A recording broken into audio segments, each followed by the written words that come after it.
E olha, o Ministério Público de Santa Catarina denunciou 24 pessoas suspeitas de envolvimento no esquema criminoso de adulteração e venda de remédios para emagrecimento. O caso veio à tona durante a operação benéfica da Polícia Civil e mais de 10 pessoas seguem presas. As 24 pessoas foram denunciadas por integrarem ou promoverem a organização criminosa. Até semana que vem, o Ministério Público de Santa Catarina pretende entregar à Justiça denúncias de outros crimes cometidos pelas mesmas pessoas. Agora nós estamos em elaboração da próxima denúncia contra esses mesmos, que então é pela venda, pela entrega a consumo, por manter em depósito produtos terapêuticos, medicinais dos mais diversos, de forma ilícita, ilegalmente, sem preencher os requisitos legais, e também praticando crimes para tanto, exercício ilegal da medicina, falsificações de receitas médicas.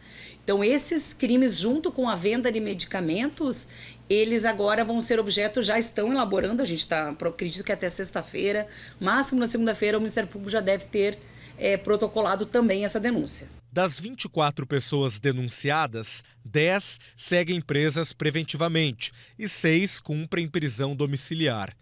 A Operação Benéfica da Polícia Civil cumpriu cerca de 50 ordens judiciais em Santa Catarina, Paraná e São Paulo contra clínicas que vendiam de forma ilegal remédios para emagrecimento e fortalecimento muscular.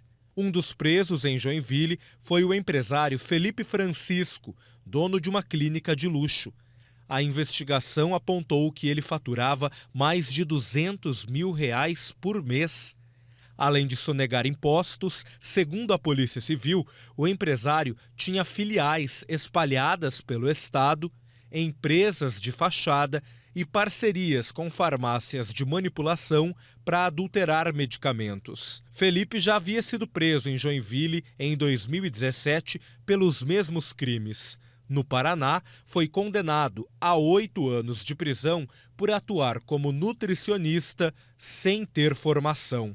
Ao todo, 5 clínicas e 2 farmácias foram alvos da Operação Benéfica. Segundo a Polícia Civil, algumas vítimas chegaram a passar mal e foram internadas depois de consumir medicamentos prescritos por essas clínicas. A gente tem as nutricionistas, que agiam da mesma forma que ele, ou seja, atendiam pacientes e não contentes só com aquela atuação nutricional mesmo, eles acabavam prescrevendo medicamentos, inúmeros controlados de mais diversas naturezas, então mediante também o uso de receitas falsificadas. A gente tem também biomédicas que são denunciadas e uma fisioterapeuta, porque a partir do momento em que era vendido esses medicamentos injetáveis, eles permaneciam estocados na clínica, ou era uma venda casada, e os pacientes, na maioria das vezes, eles tinham que ir lá para receber as aplicações. E isso eram feitos pelas biomédicas, então não existia uma divisão de tarefas. E também a gente segue para os médicos, em que eles eram responsáveis, na verdade, por fazer essa máquina funcionar, porque sem essas receitas, sem as falsas, esses pedidos de exame, não seria possível ocorrer tamanha o número tão grande de vendas de medicamentos como acontecia, E por fim a gente tem também as 2 farmacêuticas que foram objeto dessa investigação, 2 farmácias que tinham uma relevante função. Era um grande volume de medicamentos, não era alguma coisa pequena. Cerca de R$2 milhões foram bloqueados das contas bancárias dos principais envolvidos no esquema criminoso, além de veículos de luxo e imóveis.